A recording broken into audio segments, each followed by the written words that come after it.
Hello, students. Welcome to the English session. Today, we shall be dealing with the lesson Ranga's Marriage by Masti Venkatesha Iyengar. The story revolves around Ranga, the accountant's son, who got the opportunity to go out of the village to study.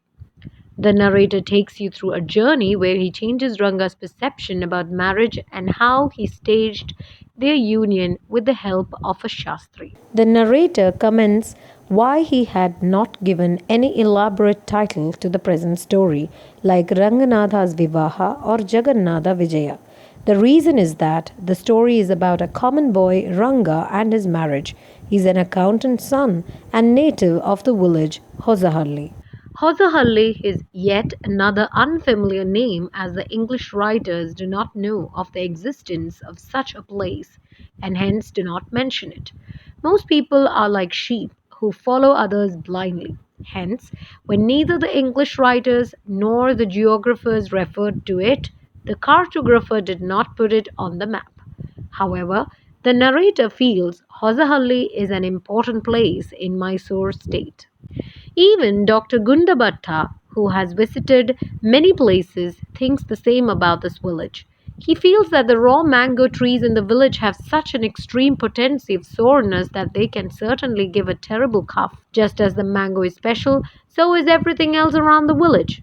There is a creeper in the water of the village pond whose flowers are a feast to behold, and its leaves are large enough to serve a meal on. The narrator, Shyama, feels that he is not given to rambling, but when the topic of their village comes up, he can go on endlessly. He says if one wishes to visit the place, then all one has to do is write to him. He would tell them where Hosali is and what things are like here. However, he would like to share something that happened 10 years ago.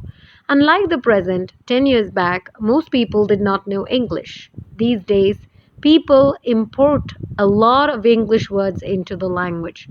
This priceless commodity, the English language, the narrator says, was not so widespread in the village a decade ago.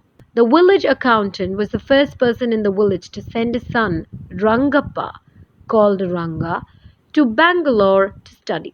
Hence, Ranga's homecoming was a great occasion. People announced his coming and also went to have a look at him. Fascinated by the crowd that was going to Ranga's place, the narrator too went with them. Seeing so many people, Ranga came out with a smile on his face. In fact, everyone was surprised to see that Ranga was the same as he had been 6 months ago when he had first left the village. When the crowd realized that Ranga was still the same, they dispersed, but the narrator stayed back to talk to Rangappa. Ranga noticed him, came up to him, and wished him respectfully. Ranga was a person who knew when it would be to his advantage to talk to someone and correctly measured people's worth. He bent low to touch the narrator's feet, and the narrator blessed him, saying, "May you get married soon." After talking to Ranga for a few minutes, the narrator left. The same afternoon, when the narrator was resting, Ranga came to his house with a couple of oranges. The narrator felt that he was a kind, thoughtful fellow and it would be good to have him marry and settle down. Soon, when he broached the topic of getting married, Ranga said he would not get married in the near future. He would wait and find the right girl. He quoted the example of an officer who got married 6 months back when he was about 30 and his wife 25. He liked the idea of marrying a mature girl who would understand him, unlike a childish bride. Quoting the classic tale of Shakuntala, he said that Dushyanta would not have fallen in love with Shakuntala if she were young. He said that a man should marry a girl he admires and it would be impossible to admire an immature girl. The narrator was concerned that the boy who would make a good husband had decided to remain a bachelor, but the narrator made up his mind to get him married. Ramarao's niece, Ratna, had come to stay with him. She was from a big town, so she knew how to play the veena and the harmonium. She also had a sweet voice. Her parents had died and her uncle had brought her home. The narrator felt that the girl would be a suitable bride for Ranga. Since the narrator visited Ramarao's place often, Ratna was quite free with him. The very next morning, he went to their house and told Ramarao's wife that he would send some buttermilk for them and she should ask Ratna to fetch it.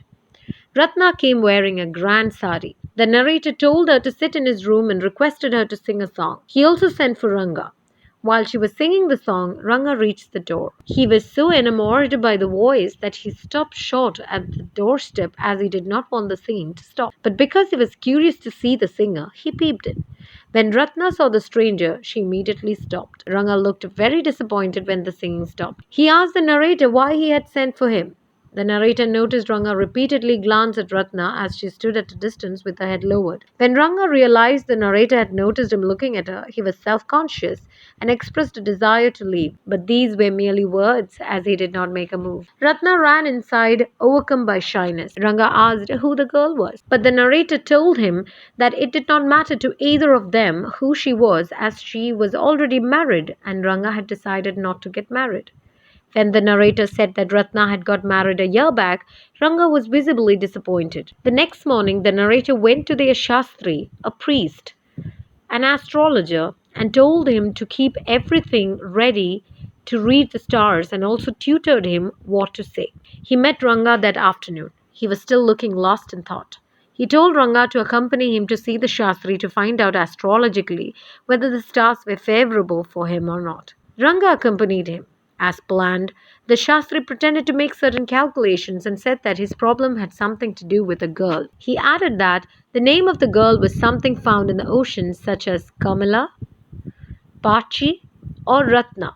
The narrator said that the girl in Ramarao's house was Ratna. He asked if there was any chance of their discussions bearing fruit. The Shastri was very positive, and Ranga's face revealed surprise and some happiness. The narrator said that the girl was married, but there was a possibility of another suitable girl. Ranga's face showed his disappointment. The narrator and Ranga left the Shastri's place. On their way, they crossed to Ram Rao's house. They saw Ratna standing at the door.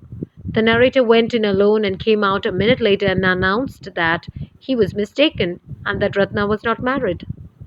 Quoting the Shastri's prediction, the writer asked if his words were true. Ranga admitted that what the Shastri had said was absolutely true. Later that evening, the narrator joked with the Shastri about his predictions, but Shastri did not like it. Much later, one day, Rangappa came to invite the narrator, Shama, for dinner.